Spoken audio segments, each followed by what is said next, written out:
You're going to showboat, knock down the shot. For what his value is, doesn't equate to winning basketball. When you're talking about the greatest of greats, that's what you have to do. You have to nitpick. We'll see you in the playoffs. We'll see you in the playoffs. Welcome, everybody, to this edition of the TMO podcast. I am Jace Eustace, joined, as always, by Jarrett Huff. Jarrett, how you doing down there, man? I'm not doing too bad. I know it's kind of been my fault since we haven't been able to record the past couple of weeks. It's been crazy down here. I work for a media company that is really big in participating in Houston radio. If you didn't know, I was living in Houston for all those listeners. And apparently the rodeo is a big thing down here. So it's been kind of like a culture shock to me. It's been a lot of new stuff, a lot of stuff like, did you know there's like an event at the rodeo, Jace, where they have like kids go out and wrangle cattle? No, it's called. I've never been to a rodeo, man. It's called the calf scramble. Yeah. I gotta say, probably one of the most entertaining things I've seen live. So it's been a trip, but a great time. Yeah, man, you're good. You know, obviously we know duty calls. We both have our regular jobs that we do throughout the day, so we completely understand when that pops up. But it's good to hear that you're doing some big things down there, man. We look forward to hearing some more about it. But we want to get into. We are now post All-Star Weekend, and you know, a lot of people, once we get post All-Star Weekend, with the way the NBA sets it up, we're really at the home stretch of the season. There's only for some of these teams about 20, 25 games left to go in this season, about a quarter of the way to go. So we thought it'd be a good idea just kind of sit down and look at some of the storylines throughout the NBA that we'll be watching throughout the rest of the season. So, Jared, what's one particular storyline that you're going to be watching for the rest of this season? I think this one kind of goes without saying. It's been in the news a lot lately, but the Ja Morant storyline. Yeah. This guy is one of the top players in the NBA, probably the most popular player as far as highlights go on like social media. He's, absolutely, I believe, ranked #1 in views. And it just seems like every couple of weeks we have something new. A few weeks ago, or probably months at this point, it was mentioned that Ja Morant's entourage threatened some Pacers players and just team workers and stuff like that with a gun. Now he's in the news for allegedly harassing and threatening the head of a mall security team, and now assaulting a teenager at his own home and then threatening him with a weapon, which to me makes no sense because Ja Morant, he's out. Like he's at the top of like the peak of what any human being could probably want for themselves. Yeah. He's rich. He's playing the game he loves. He has a shoe deal with Nike. He has all these great things going for him. And yet he's resorting to what, like, I don't even know what to call it. Like, and from my understanding, I don't know too much about Ja Morant's upbringing, but it seems like he came from a pretty stable home, two absolutely. Parents that supported him and stuff like that. So it makes no sense why he's devolving into trying to be a gangster. It makes no sense. Yeah. I don't understand it whatsoever. Yeah, absolutely. So, it kind of plays into that. It seems like the Grizzlies, they have this chip on their shoulder that they put there themselves, where it's almost like they want to be the villains, and Ja Morant's just leading that 100%.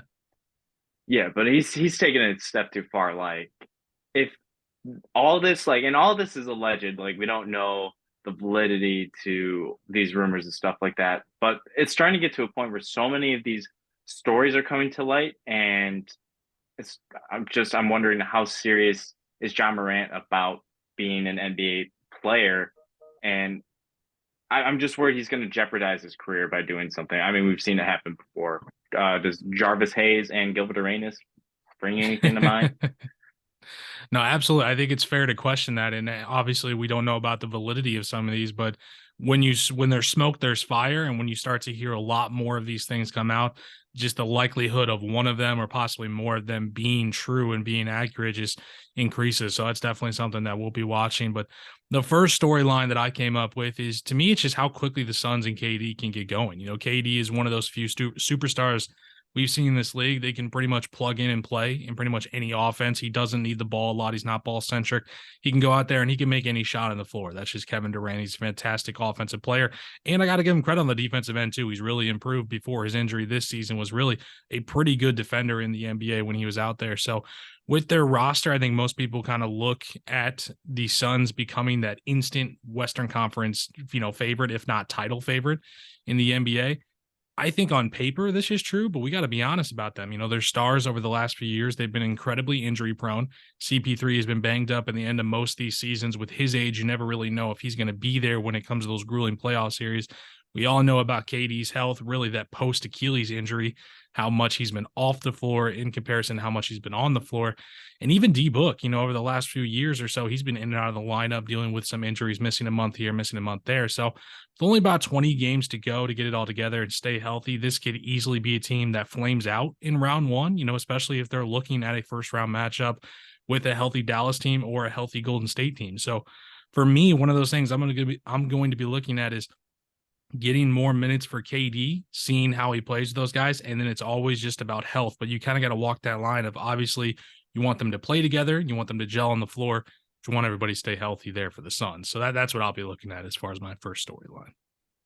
I also had the Suns as one of my storylines, just because to me, this is a win or bust year for Yeah. the Suns. We don't know how long Chris Paul is going to be with this organization, let alone in the league, because he's clearly taken a step back this year after we've seen some Herculean efforts from him the past couple seasons in the playoffs. And I think Kevin Durant coming to this team, not only are you getting one of the most talented players on the planet right now, but that takes a huge weight off Chris Paul's shoulders in Yeah. terms of creating offense, creating shots, creating buckets. So Chris Paul can do more playmaking, creating for others instead of trying to get his own, which I think is huge because we've seen when Devin Booker doesn't have it going, there's a lot of weight on Chris Paul's shoulders. And we've seen at times how Chris Paul's tired out because of that. I mean, look at last year with the Mavericks. After their finals loss going up 2-0, only to lose the next four straight, and after an embarrassing 7-game series loss to the Dallas Mavericks, we really need the Suns really need to see something happen this year. They gave up Mikal Bridges, and Cam Johnson, two Yeah. players that could have been huge pieces for this franchise for years. So they sold a lot to hopefully get this championship. And if they don't win it this year, this season's a failure. This core is a failure. And I don't think they really get another run at it, depending on what KD does, because he's such a wild card. I mean, this year he was in Brooklyn. Last summer he was demanding out of there. Who knows where he's going to be at the start of next season, Oh, yeah. honestly, if this goes wrong.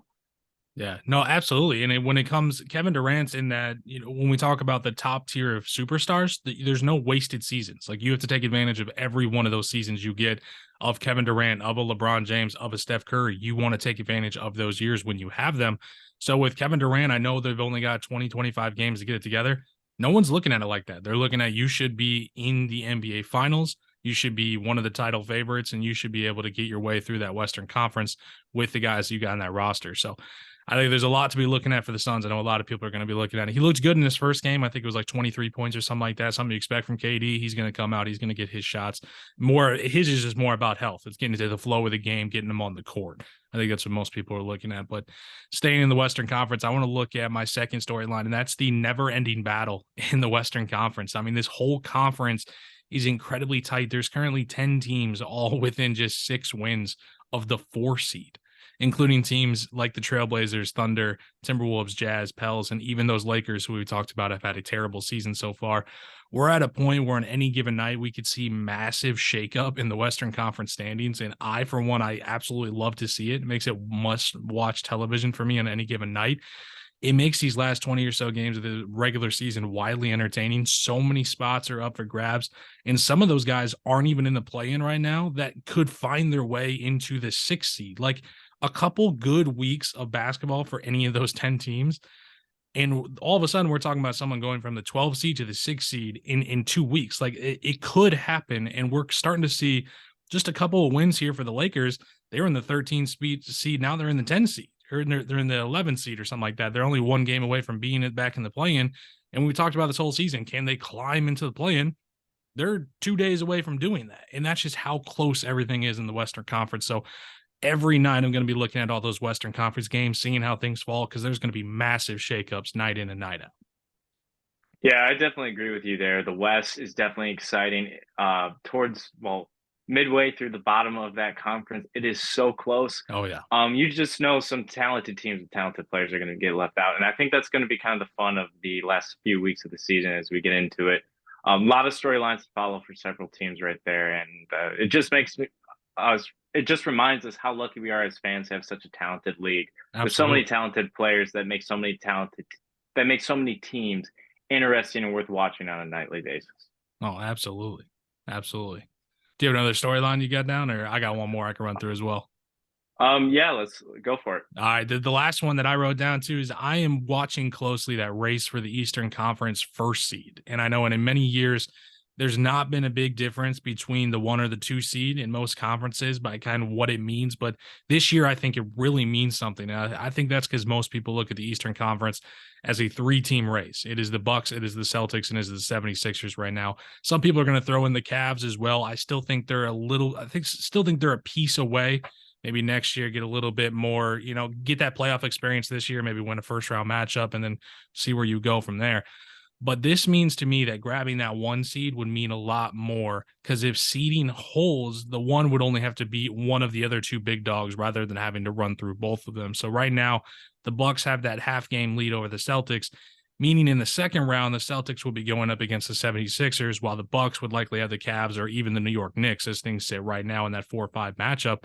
So I think we're at the point where the East, where these games with those top teams, they still mean a lot because I think these teams are looking around saying, hey, we want that 1 seed just because we would rather not if you're the Celtics, you don't want to have to beat the 76ers and then beat the Bucks. If you're the Bucks, you don't want to have to beat the Celtics and the 76ers.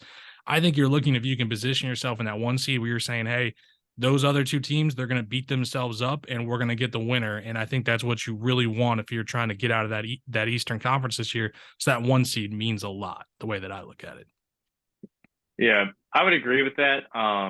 Although I think could be just a dangerous season for any team that gets the first seed because you have a couple teams in the play-in picture and towards the bottom of the playoff picture where you might not want to face them in the first round. Yeah. I mean, hell, there are teams like the Washington Wizards that I believe are in 10th right now. The Chicago Bulls are in 11th. Yep. They're not even in there. So say what you want about some of those teams. They've had their struggles.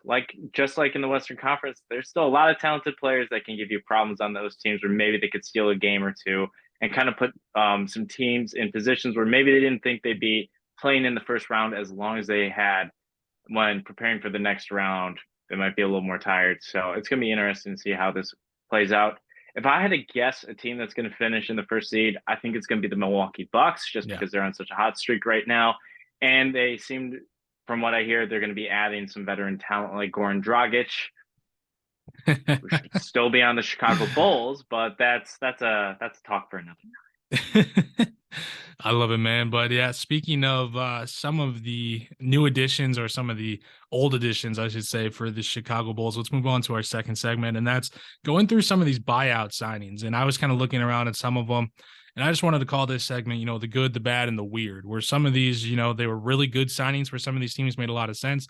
Some of these didn't make any sense at all. And some of them that were just flat out weird and no one saw coming. So starting off with some of our good signings, who did you think, as far as in that buyout market, was a good signing for some of these teams? Well, I mean, we're only 4 games into it, but surprisingly, Patrick Beverley might have been a pretty good signing for the Chicago Bulls. I was expecting to put this into the bad or the weird, but after 4 games, I really can't argue with it. I mean, the man had a 5-point game with 10 assists, 10 rebounds. He racks up some steals here and there, and I think he just gets the team to play with more hustle and accountability, something the Chicago Bulls have severely lacked this season, much to the frustration of one half of this podcast. Now, I can't say whether Patrick Beverley in Chicago is going to age well, but for right now, I'm okay with how things stand because my team is finally playing with fight for the first time in what feels like forever. Man, it's interesting that you say that because I also had Patrick Beverley on my list, but I did have him in the weird category as far as that makes sense to me. Patrick Beverley to the Bulls. I know he's looked good so far in that Bulls uniform. You guys have looked like you're playing with a little bit more heart, but to me, this was just a weird signing. Didn't make a lot of sense. The Bulls, they're kind of hanging on to hope at the bottom of that play-in tournament instead of, trying to tank. And I thought there was a slim chance that they might go into the tank mode and try to go all the way down and try to get one of those because if you end up with a top 4 draft pick, you get to keep your first round draft pick. So I know obviously then you're relying on some lottery balls to fall in your direction and no one likes to be in that position. But the Bulls, to me, they're currently just stuck in the middle, and adding Patrick Beverley to me was really a weird move. I just didn't like what I saw from Patrick Beverley from the Lakers to start this season. I thought he's just a lot of the times more of a headache than what he actually brings to your team. But that's why I put it in the weird and not the bad, just because it's a little bit. He had the on court results have looked all right so far. I just think that the matchup, it was just weird to go see the Bulls go out and get Patrick Beverley. To be honest, I thought it was weird that Patrick Beverley would choose to go to the Bulls. I thought he would try to find his way to another playoff roster and try to work his way in there. So I thought that was a little bit in the weird category. But do you have it? Who else do you have? Do you have something else in the good, or who you got next? I was gonna go with one in the bad. Go for it. I've Russell Westbrook. It has not looked great so far with the Clippers. They have lost 4 straight games. They have not had a win since Westbrook has gone to the other side of the Staples Center. Oh, yeah. And his plus minus, I believe, is at a -6 combined through 4 games. His rebounds, which you should expect for a point guard coming to a new team, considering how Westbrook has typically racked up double-digit rebounds. They're at like a near all-time low. I mean, it's only through 4 games, but this could be a trend to stay. So I'm expecting a lot less Westbrook triple doubles. Yeah. And I don't understand why teams thought, like, yes, Russell Westbrook's going to be probably a first ballot Hall of Famer. He's a former MVP. Absolutely. He's like a top 10 point guard of all time. I don't understand in today's NBA with his lack of shooting and at times his unwillingness to be a role player in a system that could use him to pick a role instead of being a star on a nightly basis. Because let's face it, that ship has sailed. I don't understand why teams thought they could plug him in. I mean, you saw it fail with the Lakers, playing with LeBron James, who typically, when players come to play with LeBron, they either get better or they find a way to help out the team. And it makes people work, 100%. Yeah, and it didn't work with Russell Westbrook. I don't know why the Clippers organization thinks this is the case. Yes, I get him and Paul George are friends, and Paul George likes playing with him. But if you look at their playoff history together, when Westbrook was still in his prime and Paul George was at all-time MVP levels, they didn't make it past the first round ever, not once. So this is, I think, a bad signing, and it just kind of laminates, as we've talked through probably many podcasts, where once we saw a hypothetical Westbrook buyout of his Lakers contract, I didn't really ever see what team he could have fit with, and I don't think the Clippers are that team. Yeah, I couldn't agree with you more. I put it right there in the bad category as well with Russell Westbrook, and I don't understand why the media hyped this so much when it was happening. I can't remember who said it. It was someone prominent that said that Russell Westbrook determining where he signs determines who wins the championship this year. And I can't remember who said that, but I couldn't disagree more. You know, we've seen the last 2 years of Russ, or did we just kind of forget about what he looked like on the Lakers? I know we can blame a lot of that on the Lakers dysfunction, and don't get me started on the Lakers front office because I could go forever, but I do think Russ was a problem. He wasn't the only problem. I think and it's kind of weird. We've come into this situation where you start to talk bad about him as a player, and a lot of people come to defend him. It's like, oh, he's a great father and a great person. No one's denying that. The dude is an amazing person. It's just in today's NBA, he's become ineffective on the court. He doesn't have a jump shot. Teams aren't. You saw last night with the who are they? But the Golden State Warriors with Draymond not even bothering to go out in the perimeter because he's talking about it doesn't mean anything. I think I saw a quote from Draymond where he's like, you know, a lot of people, when you're wide open, you think you should shoot, but when you're wide open on every play, that starts to mess with you. That starts to mess in your head. And we've seen that with Russell Westbrook because teams aren't scared of that jump shot. They know that the only way he can score the basketball is cutting to the rim. So they're playing back on him and just clogging up that paint, not letting him get in there. Teams aren't even, you know, he's giving up these costly turnovers late in the games. He did it for the Lakers. Now all of a sudden he's in the closing lineup for the Clippers. Doesn't make sense. And that energy that he brings, more often than not, it's just appeared reckless rather than uplifting at this point. He's just giving up the basketball way too often to be in there in crunch time. And I agree with you 100%. This has been a bad signing for the Clippers. I thought it was a bad signing before we even saw the effects on the court. And I still think they're going to win some games. You know, they're not going to lose every single game down the stretch. But I just think Ty Lue, I think he's a good coach. I think he's a great coach, actually. But I just think he's going to put too much trust in the Russell Westbrook and saying, we need you to be the MVP, Russ. And it's going to come back to bite them. It's going to be something in the playoffs.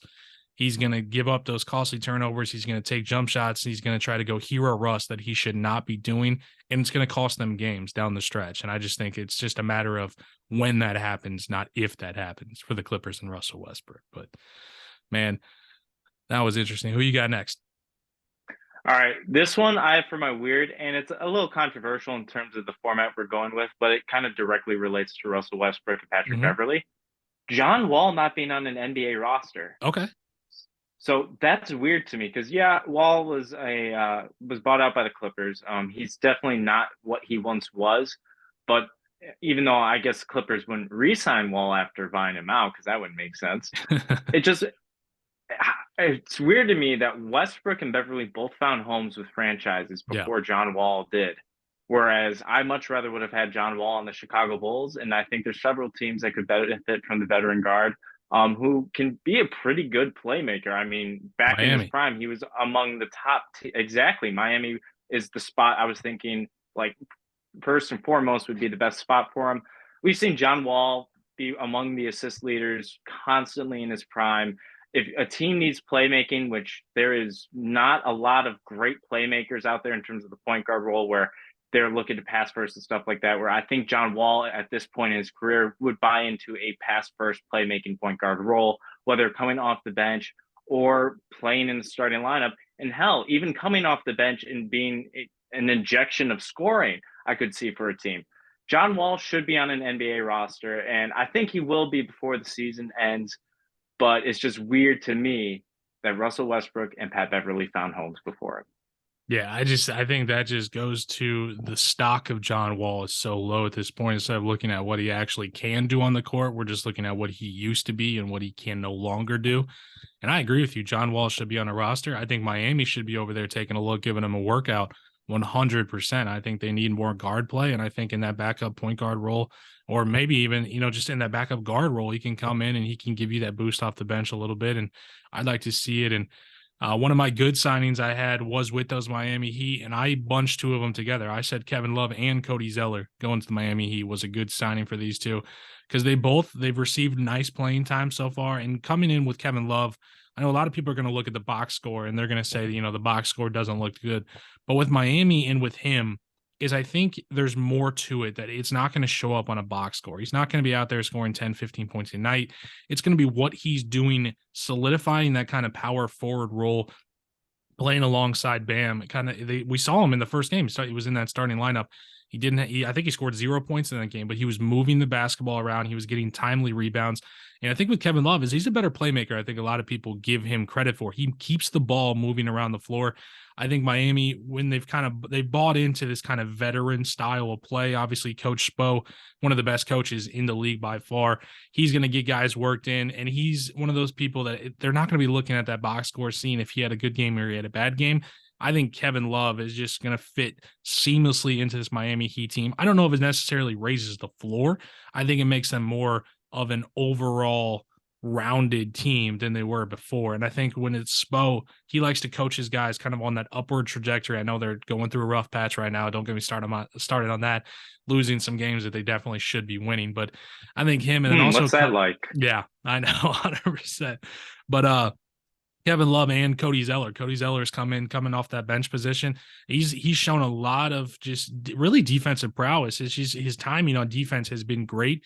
He's been really good kind of in that backup center, backup power forward role, coming in and getting timely rebounds. I've liked the two of them, the addition of both those guys. So I think for those, they were a good signing for Miami, just coming in and giving that injection of kind of leadership and also, just a little bit more energy that they were kind of lacking here in the middle of the season. Yeah, when I saw that you guys got both Kevin Love and Cody Zeller basically on the same day, I'm like, go figure. Miami's always going to get one over on Chicago. We go for Patrick Beverly. Y'all go high and you get Kevin Love and Cody Zeller. Two players that I think would be perfect for the Chicago Bulls because A, we don't have rebounding, and B, Kevin Love provides shooting that somehow past the trade deadline, the Bulls have gotten worse at. Why? I don't know. It's frustrating. You all get the best of Jimmy Butler after we let Jimmy Butler go because we didn't believe the build around him. Miami continues to take advantage of every advantage they can possibly get thrown their way, and the Chicago Bulls stay Chicago Bulling. Smart organization, man. We got to do what we got to do, absolutely. But I don't know if you had any more. I just had one Yeah, go ahead. I had one quick one to run through, and that was another weird I had, and that's Will Barton going to the Toronto Raptors.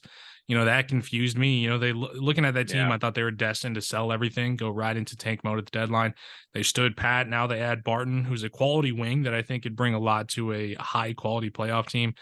I don't hate the Raptors roster, and I don't hate Will Barton, and I think he can still bring a lot to a team. But to me, this was just a weird signing because it just seemed like both these guys are just trending in different directions. The team is on the way down. Looks like they come this offseason, probably would trade off a bunch of pieces. And you got Will Barton, who it seems like he could have had an opportunity on a playoff roster to go and actually do something and get some minutes too. So to me, that was just a weird signing that I saw around the league. Yeah, I don't understand why Will Barton went there either. I think he's a quality player that could probably maybe even contend for starting spots on certain Oh, rosters yeah. with like weaker guard play or maybe weaker forward Yeah, play. those wings. Yeah. Um, Yeah. but yeah, it makes no sense to me. Will Barton is still a really good basketball player despite not getting much run on the Washington Wizards for whatever reason. Yeah. And he could definitely be helping out a contender. Honestly, I thought he was going to be like a candidate for the Clippers or the Lakers or something like that. Not Absolutely. that the Lakers are really in any better spot, but if you have LeBron James and Yep. Anthony Davis, you have a pretty good shot at making it into the playoffs. And I think Will Barton would have really helped the team like that, especially because he brings shooting. Yeah. But his shooting will stay in cold, frozen Toronto, Canada, where the championship hopes of that Toronto franchise, let's honestly, probably playoff hopes, will also remain frozen because let's be honest, that and like you said, that team should have blown up at the deadline. Yeah. I don't know what they're doing out there. Yeah, absolutely. But moving on from some of our NBA buyouts, let's move on to NBA MVP talk. And that's, man, a straw poll vote was taken from a bunch of NBA MVP voters last week. And not too many surprise. It looked like Nikola Jokic is trending towards winning his third consecutive MVP title. So, Jared, what do you make of him on the way to winning his third straight NBA MVP? Well, to start off, Jokic definitely deserves this MVP. There's really no argument you can have to bring against it. The stats are there, the winning is there. I mean, this team's been first in the West for several weeks now. Like, you really can't debate about it.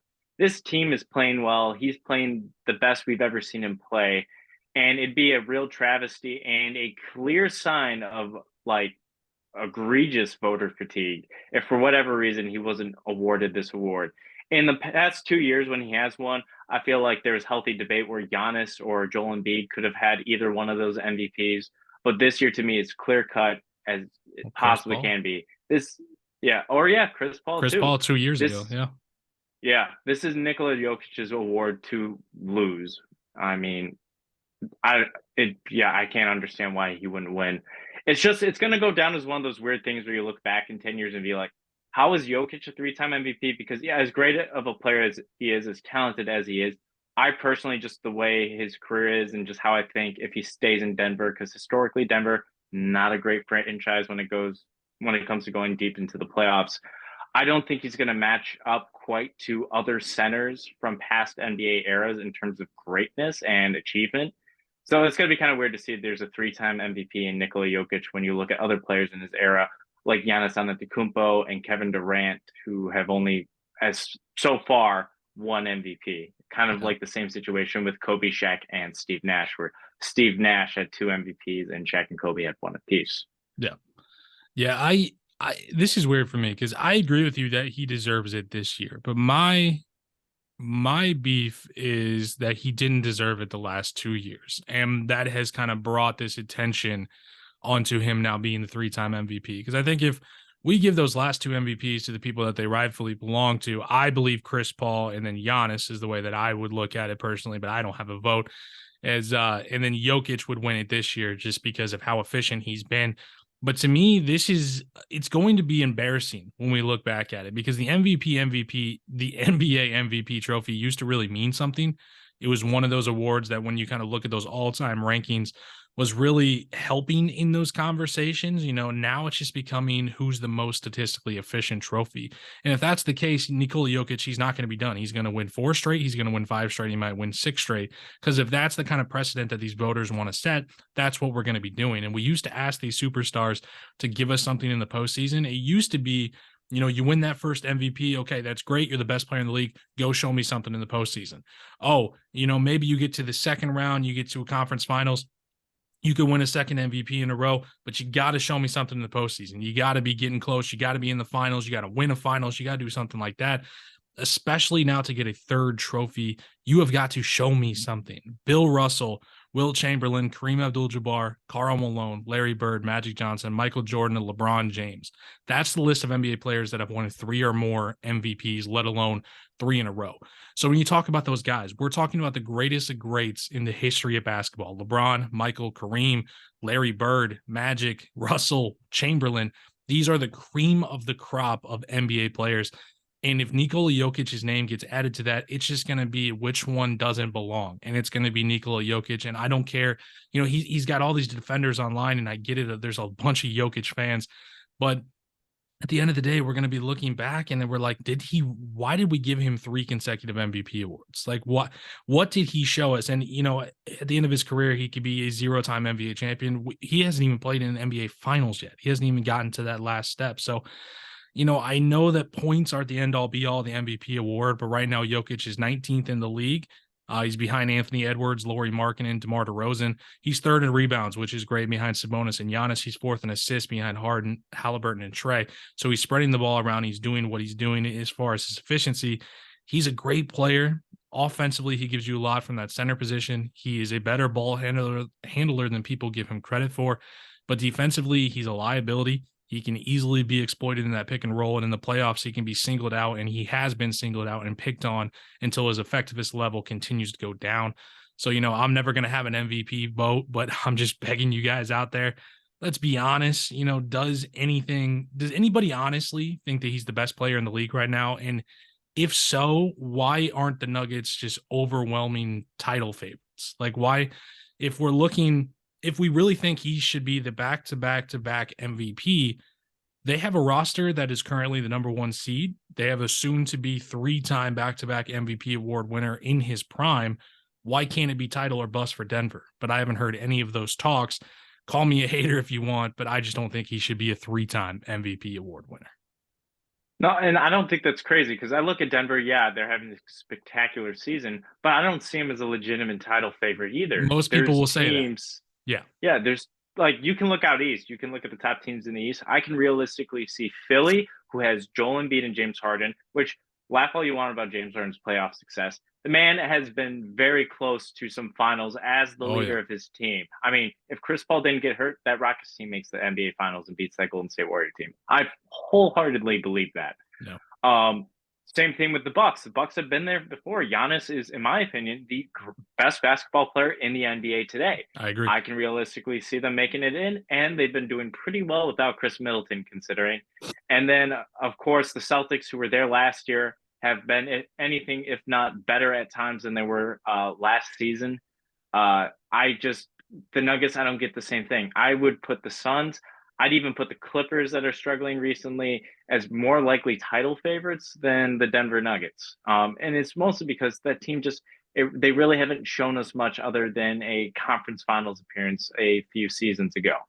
And like you said, it's going to look weird when Jokic, who has 3 MVPs already, hasn't really had any finals experience when most of the guys on that 3-time list were getting into finals around the time they won the first MVP or not too long after it. Even Karl Malone, who I believe is the only player on that list who have not won a championship. Easily. Yeah.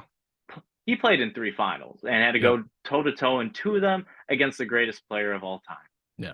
Yeah, when you talk about that list, I mean, Russell's got 11. I can't remember how many Chamberlain has. Kareem's got, I think, 6. Chamberlain's got 2. So 2 for Chamberlain. Kareem's got 6. Yep. Malone's got none. Yep. Larry Bird, he's got 3, I believe. Magic Johnson has 3 or 4? 5. Jordan's got 6, and LeBron's got 4. So if you add Nikola Jokic to that list, like, it's going to look weird. There's already kind of the weird thing to look at when you expand the list of guys that have won back-to-back MVPs and you look at the greatest of the greats that have done it. And then there's Steve Nash and then there's Nikola Jokic. And it's almost like, you know, these two don't really fit when you're talking about the Kobes, the LeBrons, the Jordans, all these type of things. When you get into 3 MVPs, you are in unprecedented a category. And I just think it's going to look weird to have Jokic in there. And I think it's because we haven't had a clear, defined, and consistent definition of what the MVP should be. Yeah. Um, and I think that kind of started when Russell Westbrook won his MVP. Because if you look at it, Westbrook, I think what was he, the fifth seed in the West? Yeah. Something like that. Yeah, But he he was right won, down the middle. yeah. But it was his first season without KD, and he won the MVP because Triple he double. had the first triple double in what, like 40, almost 50 years at that point. Yeah, since Oscar. And we never thought we'd ever see something like that again. Now that you're seeing more players get triple doubles consistently, it's become clear that it's more of a result, in my opinion, of the pace that the game's played at nowadays than really just like so much of like a Herculean effort. Although I think the initial Westbrook triple double still stands the test of time as Yeah. being supremely impressive. Now, I'm less sensitive to it. I don't think it's as great when you see players average triple double. Still very impressive, but it's not to the level of like what Oscar did and what Westbrook did the first time around. Now, with Westbrook getting that first MVP when he was fifth seed in the West, which I've always contended should at least go to a top four seed, if not higher, Mhm. because I think the most valuable player is the player that's putting his team toward the top of his conference in a position to win a championship. If you're the fifth seed in the conference, you're the underdog team in every series going forward. And I don't think that's where MVP should be playing. So moving on here to our next topic on the TML podcast, and that is the reports that LeBron will now be out at least 3 weeks as he heals from an ankle injury. The good news is he did avoid surgery. No surgery was needed on that ankle, but it is going to be an extended time that he's going to be out. So given where the Lakers sit in the West now, what do they need to do moving forward, and where do you currently have the Lakers finishing out this season when that regular season's done? Well, I got to be honest, things aren't looking great for the Lakers. Typically, this season, LeBron has been a constant fixture of why the Lakers have been able to overcome the obstacles that they've had this season, whether by players being out or players being available. And I think we know several of the players I'm talking about because they're A, no longer on the roster, and B, we have mentioned them already today. Absolutely. When it comes to this Lakers roster, Anthony Davis is now the leader of this team with LeBron off the floor. And in the past, Anthony Davis hasn't been the best leader on the court. The Pelicans made the playoffs twice. Yet for some reason, we're still saluting this guy as like a top 75 player of all time for some reason.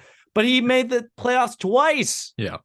Until LeBron James said, hey, let's work out a way to get you to LA and I'll help you win a championship, which LeBron did. Oh, Absolutely. by the way, that was the third time Anthony Davis ever made the playoffs. Mm-hmm. So with this team that's already underwhelmed this season. Yes, they have. It's basically a new roster with several more players added to this roster. The problem is the other teams in the West are also pretty good, and a lot of them a lot healthier than the Lakers without a LeBron James sized hole. The only other teams are like the Zionless Pelicans and the Karl Anthony Townless Timberwolves. Both teams have stayed ahead of the Lakers this whole season without those guys playing more, if not half the season. As we've seen, I don't think Towns has played since November 19th. And Zion Williamson has been out for months at this point to where it's been, I think at this point, Zion's missed more than half the season. Yeah. And both teams have remained ahead of the Lakers the whole time. Yeah. Everyone else in the West, relatively healthy. So the Lakers basically, as Anthony Davis has said in interviews, it's a must-win game every single night for the Los Angeles Lakers because the other teams really aren't missing a beat, and it's going to be a tall task for the Lakers. I can see them missing the playoffs again this season, and if they do make the playoffs or make at least the play-in, it's going to be probably in the 9th or 10th seed. I don't really see them much higher than that. Yeah, the timing of this injury is what really sucks the most because, the new look Lakers, they seem to be a lot more complete after the deadline. They were playing some really good basketball as of late, those couple of games that they had kind of with everybody. Right now, they're only one win away from possibly being or sitting in the 9 seed after sitting just in 13th just a few days ago. So it was really nice to see them get that win over OKC the other night without Braun, without AD, without Russell as well. To me, that just means that they actually now have a roster surrounding their stars now. But this injury, it hurts. It hurts really bad. And their only hope to salvage the season was a healthy LeBron, a locked-in AD, and everybody else doing what they needed to do on a nightly basis, as what it's been for the Lakers all season. It's just a lot of what ifs, and it's just unfortunate that we're at the point now where LeBron. I was hoping that he was, maybe just going to be a kind of a day-to-day thing, just trying to heal it. But then when it turns out it was more of an injury than just kind of a soreness, that's what really kind of hurts the Lakers. I agree with you. Maybe Anthony Davis has been put on this pedestal that he hasn't exactly earned. His talent is there. His talent is immense. And we've said it so many times that LeBron was just been waiting for Anthony Davis to take that torch, just take over the team. I will be the best number 2 in the league. This is your team. You be a dominant basketball player. And I'm going to say it one more time that we said 100 times. This is an opportunity for Anthony Davis to do it. I don't know how many more opportunities he's going to get, but now we've seen he's got solid players around him. If he can be on the court, I know he missed the OKC game, but they said that was just because it was precautionary. It was the back-to-back. They wanted to give him the night off. So I think they play the Timberwolves here tonight. So that's another team that's positioned above you. You have to go out there with Anthony Davis. You're going to have the best player on the floor if Anthony Davis is locked in. You have to win that game. You have to go out there. Malik Beasley has looked great since he showed up there. Jared Vanderbilt has looked great on the defensive end. He's also given you a little bit on the offensive end. Dennis Schroeder the other night, we know kind of when both the two big guys are out, he can score the basketball. He's not your ideal point guard, but he can score. You have some shooters. Austin Reeves has been playing really well as well. You got a lot of guys going out there that are giving you, what you need. And that's a lot of those, 10 to 15 point nights from some of those guys. When you start to get those, that's when you have a solid basketball team. So it's going to be a big test tonight. I want to see Anthony Davis go out there and dominate, especially against Rudy Gobert. Go out there and just show that you are this caliber of player. This is your chance to take over, lock it down until LeBron gets back. I'm still not fully giving up on the Lakers. Wherever they find themselves at the end of the season when healthy, I think they are not a team that anybody, if they do find their way into a playoff series, that any team is going to feel 100% comfortable going up against in the first round. So if they find themselves that 8 seed and they're going up against Denver, I'm not going to say it's a Denver wash. Like I would not say that in most 1-8 seeds, I'd be like, oh, it's the 1 versus the 8. It doesn't really matter. But you're telling me if LeBron's healthy, if AD's locked in, if they get D'Angelo Russell back, going up against Denver with those, the new guys that they got, I don't know where I'd be in that series. You have to look at where they're playing moving into it, but it's not an easy win for Denver by any means. I really want to see that series, honestly. I'm all for it as a Bulls fan to the extent where LeBron has given me so much playoff pain the past couple, basically my entire life. Yeah. So I just want to say this has nothing to do with LeBron versus Jordan. This has to do with LeBron versus the present Chicago Bulls from 2009 on. Yeah. Where he was just kicking our ass. I love seeing LeBron miss the playoffs. It's a great thing for me. But not gonna lie, I would love to see Denver and Los Angeles 1 versus 8. That'd be an interesting series. That would be fun. Yeah.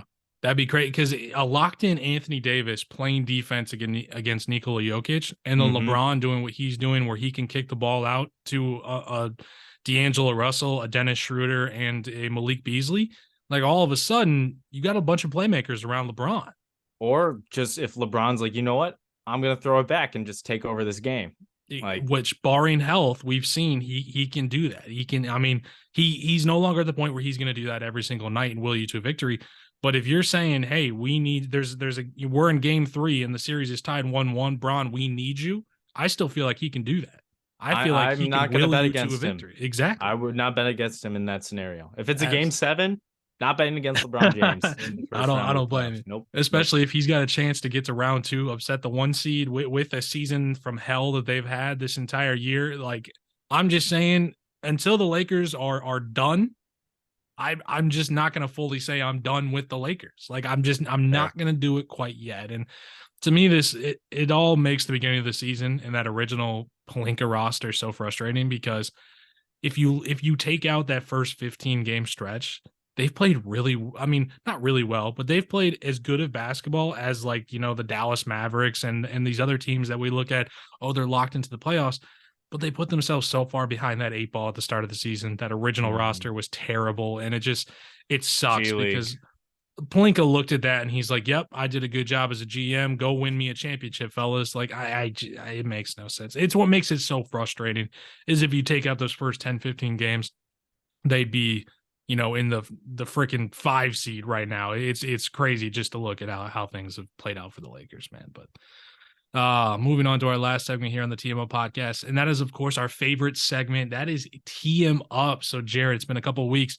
Who's getting your technical foul this time around?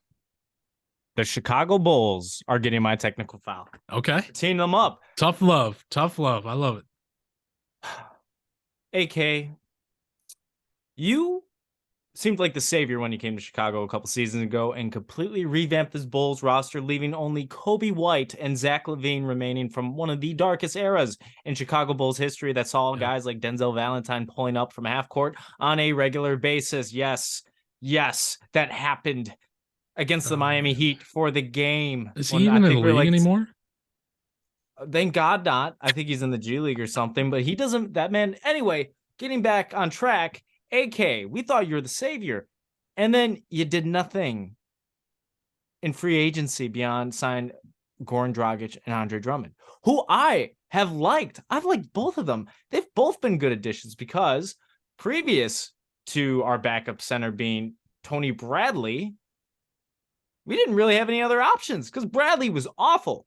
The man had the ball in his hands. He'd turn it over. Drummond has been great. Then you got Goran Dragic, who's been great. One of the 6 players on the Chicago Bulls roster with a positive net rating. One of 6. So what do? At the deadline, when your team needs more shooting and your team needs more rebounding, you sign a guard whose defense at this point is pretty overrated, and he can't shoot. No. And on top of that, he takes away minutes from the group of players in the locker room that are among our best. The Bulls guard depth and wing depth is among the best on the roster. So you're taking away minutes from Kobe White, who I'm not really a big supporter, but I will admit he's been playing better this season. You take minutes away from second-year guard Ayo Dosunmu. You take away minutes from the Dragon, Goran Dragic. Like I said, one of 6 players on the roster with a positive net rating who can actually shoot from beyond the arc. So it's not just Zach LaVine who we're relying on or a streaky Kobe White who we're relying on to get our percentage to passable to being recorded by NBA statistics, which we were at the bottom of the league for 3-point shooting in an era in a league where 3-point shooting is the most important part of winning a basketball game, because Steph Curry gave every team the blueprint several years ago. So we're in season 7 of this? 8? Yeah. 8, where 9. This has we're in a decade. Where this has been a reality of how to win in the NBA. I mean, if the Warriors just won it last year, shouldn't you think we need shooting? Because the best player on the championship team is the best shooter in the NBA. Mm-hmm. Maybe we should get good shooters too. And then you sign a player that takes minutes away from Dragic, and you'll waive him. Yep. What are we doing? You're competing for a playing spot and taking away shooting from your roster? Yep. Teeing up the Chicago Bulls. What are we doing? Oh, man. And Dragic is going to Milwaukee. So that's gonna be great. He's going to Milwaukee. He goes to our conference rival that took us out of the playoffs. I love when I see other players go to the division. He's going to Milwaukee. He's gonna go back up Drew Holiday. Honestly, with this luck, the Knicks are gonna finally buy out Derrick Rose a week before the regular season ends. Oh, it's happening. Sign Derrick Rose too. No, there's been rumor about that. Derrick Rose has been the Suns want him. Yeah, I was about to say the Suns are the one that's rumored for him, but we'll see where that ends up. But man, it's been rough out there. It's been rough out there for both of us. Mini tee up to the New York Knicks for not buying out Derrick Rose. Free the man. Let him play. God damn it. I feel you, man. And my technical foul this week is someone that you touched on a little bit earlier in the podcast. I think actually at the beginning of the podcast. I'm going to tee up Ja Morant, man. These Grizzlies, they've made themselves the true villain of the NBA without even accomplishing anything. We should be sitting here just hating on the Warriors because it seems like they've won every single championship, and they did it last year without KD and with not 100% Klay Thompson. But I'm sitting here like, the Warriors, they're fine, they're whatever. I'm just not. I don't like the Grizzlies. Like, I think they're playing with this chip on a shoulder that they haven't earned, that they think everybody's out to get them, but everybody's out to get them because you called everybody out talking about how good you are in the West. We're not worried about the Western Conference. And you have like a 500 record against the Western Conference. There's going to be a lot of tough playoff series you got to get through before you can even get to an NBA Finals.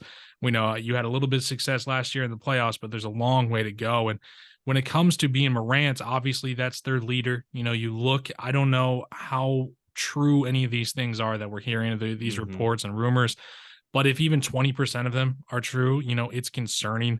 Josh seems to me to not surround himself with a lot of good people that are people that are good for him. It seems, he's he's trying to be too proud, too tough to not be considered a soft NBA player. And I saw a tweet the other day that said Morant is the only NBA player that's truly trying to get out of the NBA. Like, it seems like that's what he wants to do. Like, he'd rather be off doing these extracurriculars and just trying to be tough and flashing guns. And like, I don't know if any of this is true, but it seems like when there's smoke, there's fire, things pop up. And he's an amazing talent.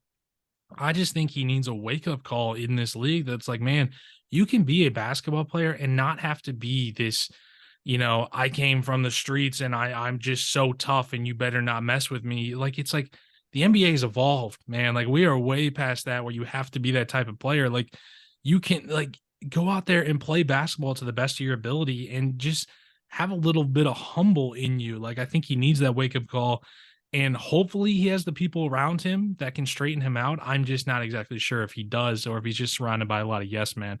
But I got to give my technical foul to Ja Morant. I'm just tired of hearing that. It seems like every week something else is popping up about Ja Morant. Yeah, I think part of what can go to that is, and I've said this many times, whether on this podcast, on the internet, Twitter, private circles, whatever, when it comes to the NBA today, I don't think there's enough veterans in these locker rooms. Yeah.